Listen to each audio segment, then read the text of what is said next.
నమస్కారం. ఐఫై TV news కి స్వాగతం. నా పేరు విజయలక్ష్మి. ముందుగా ముఖ్యాంశాలు. వైఎస్ జగన్మోహన్ రెడ్డికి మానసిక స్థితి సరిగ్గా లేదు. టీడీపీ ఎమ్మెల్సీ బీదా రవిచంద్ర ఆరోపణ. క్రికెట్ బెట్టింగ్ పై వచ్చిన ఆరోపణలు అవాస్తవం. వైఎస్ఆర్సీపీ కార్పొరేటర్ రూప్ కుమార్ యాదవ్ స్పష్టం. ముస్లింలపై దేశంలో జరిగే దాడులకు వ్యతిరేకంగా ప్రజలు ఏకం కావాలి. ఎస్డిపిఐ జిల్లా అధ్యక్షులు మహమ్మద్ గనీ.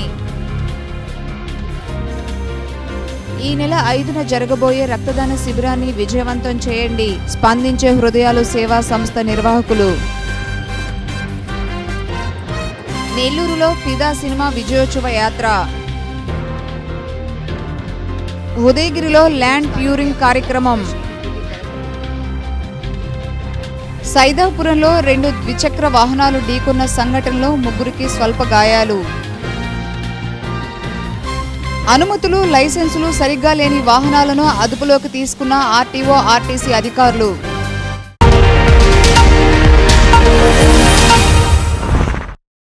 నంద్యాల ఉప ఎన్నికల నేపథ్యంలో వైఎస్ జగన్మోహన్ రెడ్డి చేసిన అనుచిత వ్యాఖ్యలు ఆయన మానసిక పరిస్థితి తెలియజేస్తున్నాయని టీడీపీ జిల్లా అధ్యక్షుడు ఎమ్మెల్సీ బీదా రవిచంద్ర ఆరోపించారు. నంద్యాల ఉప ఎన్నికల నేపథ్యంలో వైఎస్ జగన్మోహన్ రెడ్డి చేసిన అనుచిత వ్యాఖ్యలు ఆయన మానసిక స్థితిని తెలియజేస్తున్నాయని తెలుగుదేశం పార్టీ జిల్లా అధ్యక్షులు ఎమ్మెల్సీ బీదా రవిచంద్ర ఆరోపించారు. ముఖ్యమంత్రి చంద్రబాబు నాయుడిని నడి రోడ్డుపై కాల్చి చంపాలని, ఆయన చొక్కా పట్టుకుని కొట్టాలని జగన్ చెప్పడం దారుణమని, ఒక ప్రతిపక్ష నేత అయిన జగన్ ప్రజలకు ఏమి సందేశం ఇస్తున్నారో అందరికీ తెలుస్తుందని మండిపడ్డారు.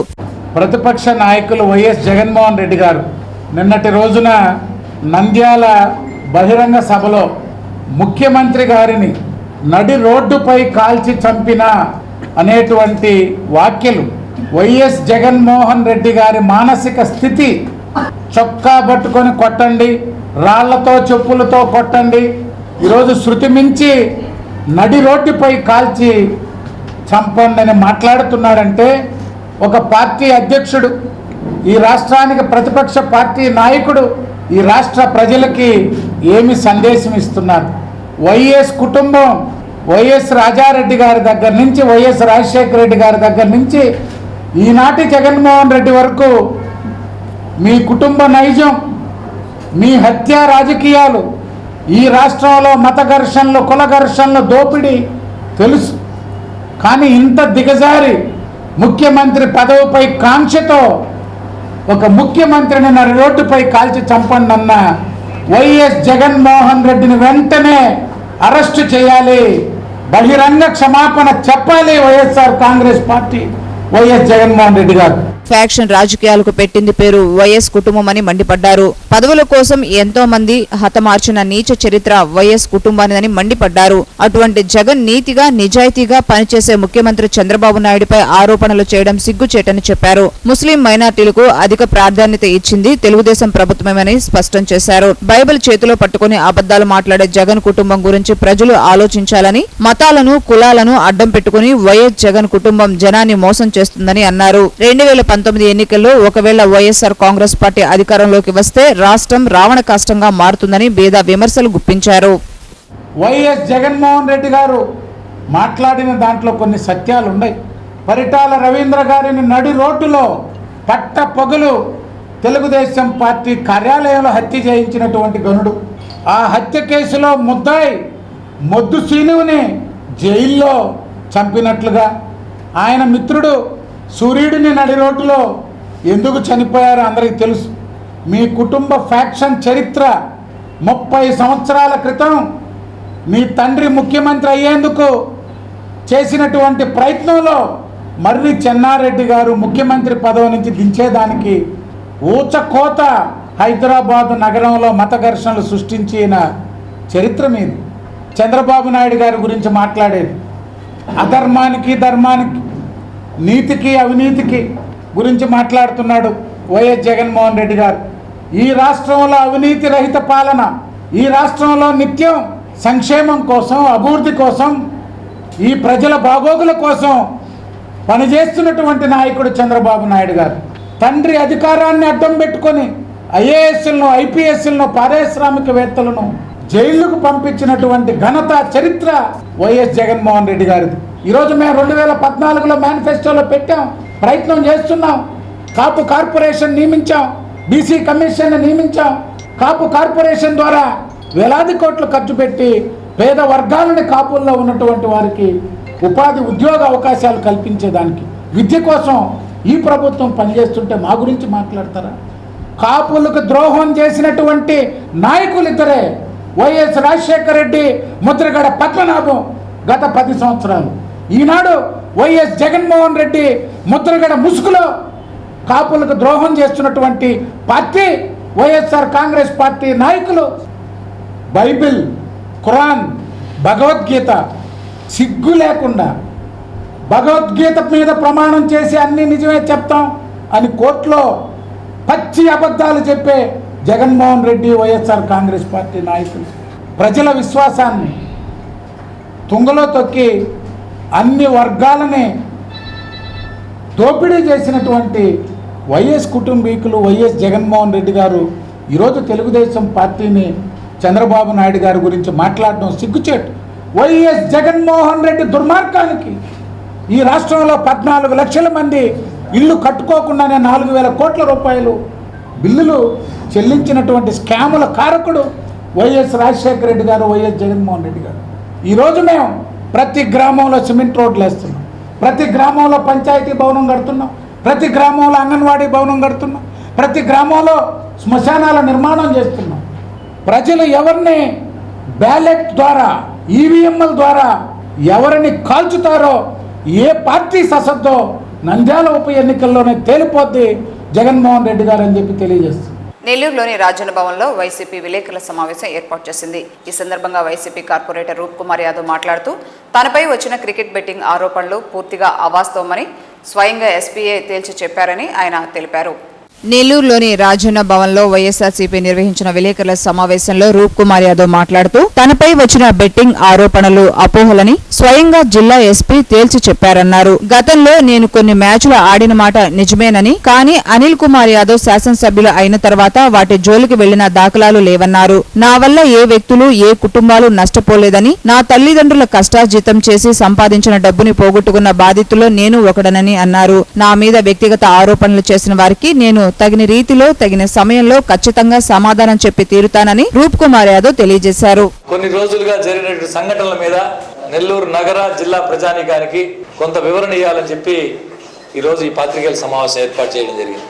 అనేక పత్రికల్లో, అనేక టీవీలలో రకరకాలుగా మిగతా వాళ్ళ గురించి రకరకాలుగా రాసినా అది నాకు సంబంధం లేనటువంటిది. అయితే నా గురించి కూడా కొన్ని పత్రికల్లో రకరకాల కథనాలు కూడా రావడం జరిగింది. గౌరవ జిల్లా ఎస్పీ గారు నిన్న ఏర్పాటు చేసినటువంటి ప్రెస్ కాన్ఫరెన్స్లో స్వయంగా ప్రెస్ వాళ్ళు అందరూ అడిగినప్పుడే అంతా అయిపోయిన తర్వాత రూప్ కుమార్ ప్రవేశపెట్టలేదు ఏమిటని చెప్పి అడిగిన సందర్భంలో స్వయంగా ఎస్పీ గారే, జిల్లా గౌరవ ఎస్పీ గారే చెప్పడం జరిగింది. రూప్ కుమార్ బుకీ కాదు. రూప్ కుమార్ గత కొన్ని సంవత్సరాల క్రితం కొన్ని సందర్భాల్లో బెట్టింగ్ ఆడాడు తప్ప రూప్ కుమార్ బుకీ కాదని చెప్పి మా విచారణలో ఎస్పీ గారు చాలా స్పష్టంగా చెప్పడం జరిగింది. ఎప్పుడో కొన్ని సంవత్సరాల క్రితం నేను క్రికెట్ బెట్టింగ్ అనే కంటే కూడా కొన్ని మ్యాచ్లు ఆడిన మాట వాస్తవం. కొన్ని మ్యాచ్లు మాత్రం కొన్ని సంవత్సరాల క్రితం. అనిల్ కుమార్ యాదవ్ శాసనసభ్యుడు అయిన తర్వాత కనీసం వాటి జోలికి పోయిన దాఖలాలు లేవు. నేను ఆడిన సందర్భంలో కూడా నా డబ్బు నేను పోగొట్టుకున్నానే కానీ ఏ వ్యక్తిని నష్టపరచలా, ఏ కుటుంబాన్ని నష్టపరచలా. నా వల్ల ఏ వ్యక్తి కానీ, ఏ కుటుంబం కానీ, ఏ వ్యవస్థ కానీ నష్టపోలా. మా తల్లి తండ్రి కష్టార్జితం చేసి సంపాదించిన డబ్బుని 10 మందితో కూడా నేను కూడా పోగొట్టుకున్న బాధితుడిని కానీ బుకీ చేసో పేద ప్రజల కడుపు కొట్టిన దాఖలాలు మా చరిత్రలో లేవు, మా కుటుంబ చరిత్రలో లేవు అని చెప్పి సందర్భంగా తెలియజేస్తాం. ఎవరైతే మాట్లాడారో ఈ మాట్లాడిన వ్యక్తులందరికీ ఖచ్చితంగా చెప్తూ ఉన్నా, మా గురించి వ్యక్తిగతంగా మిగతా వాళ్ళ గురించి నేను మాట్లాడలేదు కానీ నా గురించి, నా కుటుంబం గురించి మాట్లాడినటువంటి ప్రతి వ్యక్తికి తగిన సమయంలో, తగిన రీతిలో, తగిన విధంగా, తగిన రూపంలో, బహుశా మీరు ఊహను కూడా అందదు అటువంటి రీతిలో ఖచ్చితంగా సమాధానం చెప్పి తీరుతా. ఏ రోజైనా సరే దానికి తగిన సమయం, తగిన సందర్భం, తగిన రీతిలో ఖచ్చితంగా ఎవరైతే నా మీద వ్యక్తిగత ఆరోపణలు చేశారో వీరందరికీ కూడా నాకు మీ ఎవరి సర్టిఫికేట్ అవసరంలా. స్వయంగా ఎవరైతే ఇన్వెస్టిగేషన్ ఆఫీసర్ ఉన్నారో ఈ మొత్తం దీని మీద ఎవరైతే ఈరోజు ఉక్కుపాదం మోపుతున్నారో అటువంటి జిల్లా ఎస్పీ గారే స్వయంగా నిన్న చెప్పారు. కాబట్టి మీ ఎవరి సర్టిఫికేట్ అవసరంలా. అయితే నా మీద ఆరోపణ చేసిన, మా కుటుంబం గురించి మాట్లాడిన ప్రతి వ్యక్తికి ఈ రోజు చెప్తున్నా, నేను సిద్ధంగా ఉన్నా. మరి వారు సిద్ధంగా ఉంటారో లేదో కాలము భవిష్యత్తు నిర్ణయిస్తుందని చెప్పి ఈ సందర్భంగా తెలియజేస్తాను. ఆగస్టు 1 నుండి 25 వరకు దేశం మొత్తం మీద ప్రజా ఉద్యమాన్ని ఎస్డిపిఐ నిర్వహిస్తుందని ఎస్డిపిఐ జిల్లా అధ్యక్షుడు మొహమ్మద్ గని తెలిపారు.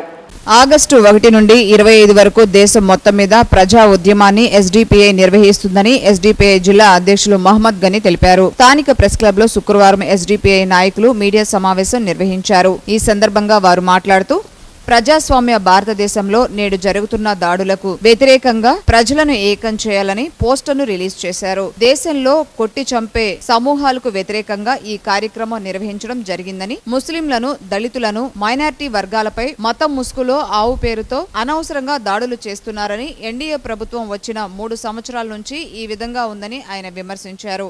ఆగస్టు 1 నుంచి 25వ తేదీ దాకా దేశం మొత్తం మీద ఒక ప్రజా ఉద్యమాన్ని ఎస్డిపిఐ నిర్వహిస్తుంది.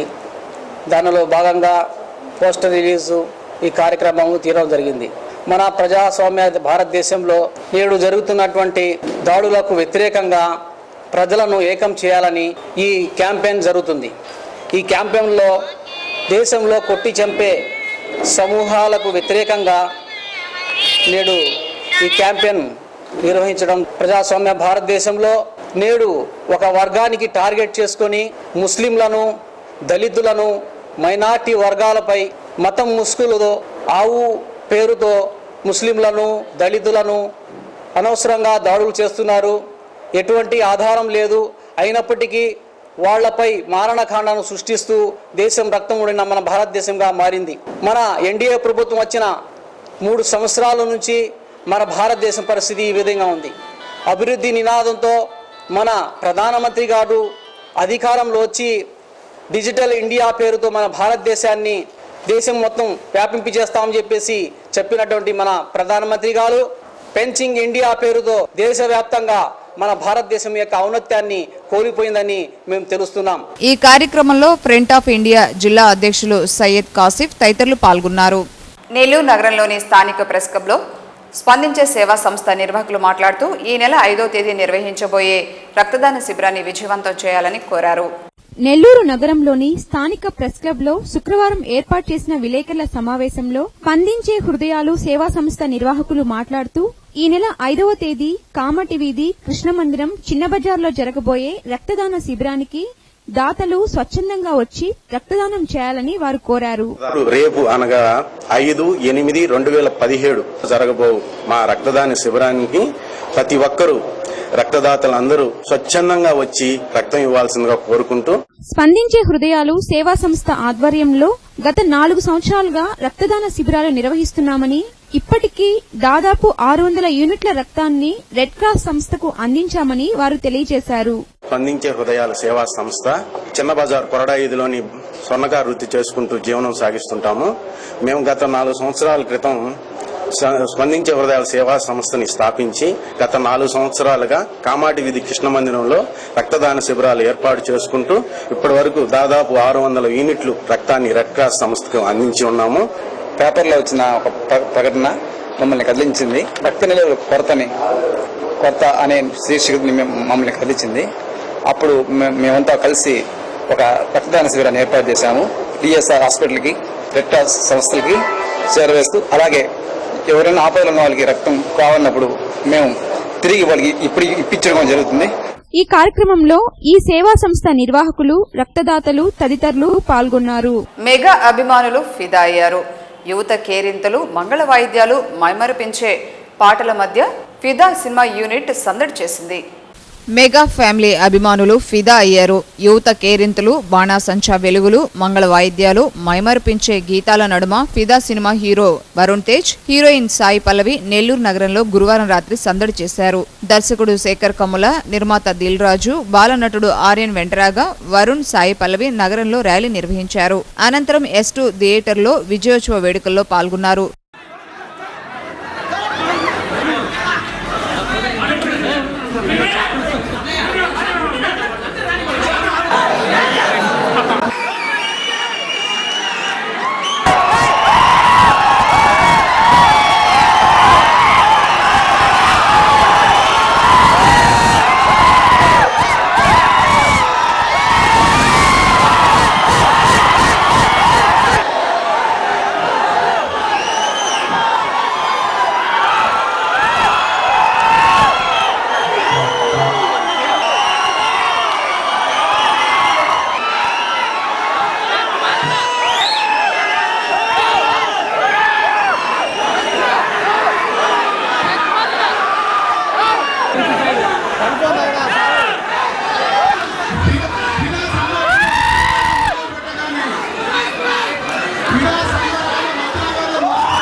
నెల్లూరీల అభిమానం మరువలేనిదని పెదనాన్న చిరంజీవి, చిన్నాన్న పవన్ కళ్యాణ్, నాన్న నాగబాబుకు ఈ ప్రాంతంలో విడదీయని అనుబంధం ఉందని హీరో వరుణ్ తేజ్ గుర్తు చేసుకున్నారు.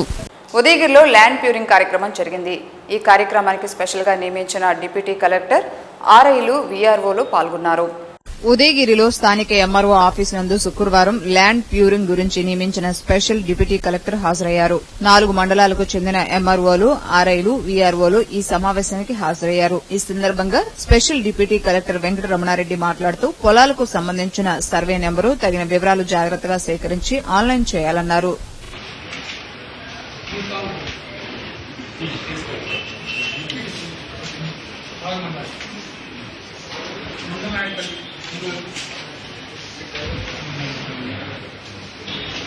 నెల్లూరు నగరంలోని సైదాపురం మండలంలో ద్విచక్ర వాహనాలు ఢీకొనడంతో 3కి తీవ్రంగా గాయాలయ్యాయి. పోలీసులు కేసు నమోదు చేసి దర్యాప్తు చేస్తున్నారు. నెల్లూరు జిల్లా సైదాపురం మండలం సైదాపురంలో శుక్రవారం నాడు 2 ద్విచక్ర వాహనాలు ఢీకొన్న సంఘటనలో 3 వ్యక్తులు గాయాలయ్యాయి. వీరిని వెంటనే సైదాపురంలోని స్థానిక ప్రభుత్వ ఆసుపత్రికి చికిత్స నిమిత్తం తరలించారు. వెంటనే పోలీసులు సంఘటనా స్థలానికి చేరుకుని కేసు నమోదు చేశారు.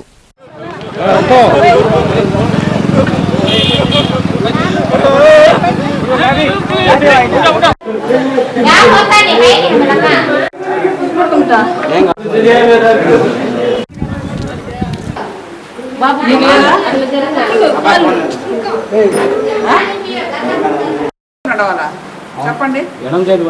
మరి మీరు ఈ వారం ఎందుకు వస్తారు? వాడు ఈ వారం వచ్చి కట్ చేసుకుంటాం.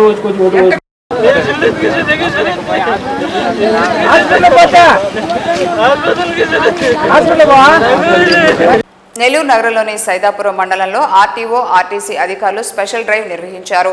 అధిక లోడ్తో వెళ్తున్న వాహనాలను, సరైన ధృవీకరణ పత్రాలు లేని వాహనాలకు జరిమానా విధించారు.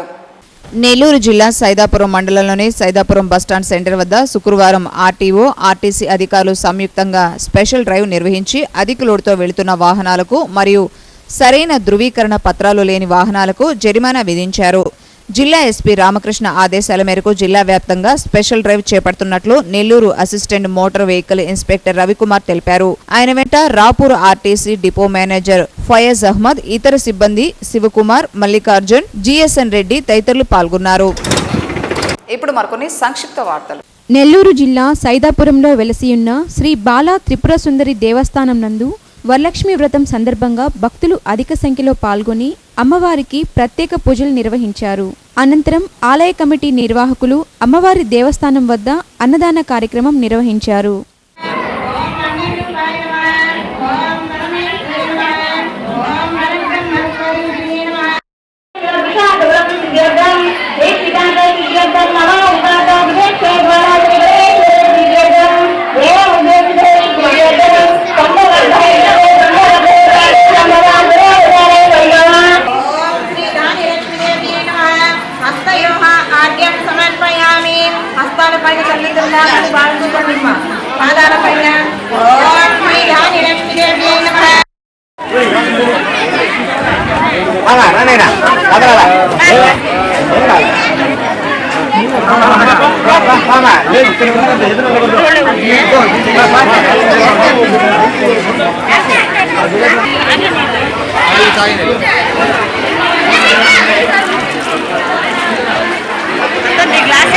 తడ మండలంలోని పోలీస్ స్టేషన్ మరియు చెక్పోస్టును జిల్లా ఎస్పీ పిహెచ్డి రామకృష్ణ పరిశీలించారు.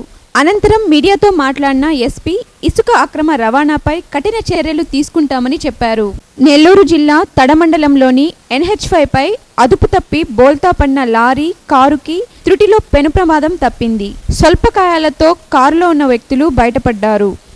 ప్రకాశం జిల్లాలో తెలుగుదేశం పార్టీకి మరో ఎదురు దెబ్బ తగిలింది. టీడీపీకి ఎమ్మెల్సీ శిల్పా చక్రపాణి రెడ్డి రాజీనామా చేసిన ఘటన మరవక ముందే ఆ పార్టీ మాజీ ఎమ్మెల్యే అన్నా రాంబాబు శుక్రవారం తెలుగుదేశం పార్టీకి రాజీనామా చేశారు. పార్టీ అధ్యక్షుడు ముఖ్యమంత్రి చంద్రబాబు నాయుడు వైఖరిపై ఆయన గత కొంతకాలంగా అసంతృప్తిగా ఉన్నారు. ఈ నేపథ్యంలో అన్నా రాంబాబు ఇవాళ గిద్దలూరులో అనుచరులు కార్యకర్తలతో సమావేశమయ్యారు. కార్యకర్తల సమావేశంలో ఆయన తన రాజీనామా నిర్ణయాన్ని ప్రకటించి తన మెడలో నుంచి పార్టీ కండువాను పక్కన పడేశారు. ఇదే సందర్భంగా అన్నా రాంబాబు మాట్లాడుతూ టీడీపీలో నన్ను తీవ్రంగా అవమానించారని, ఆర్థికంగా దెబ్బతీశారని ఆవేదన వ్యక్తం చేశారు.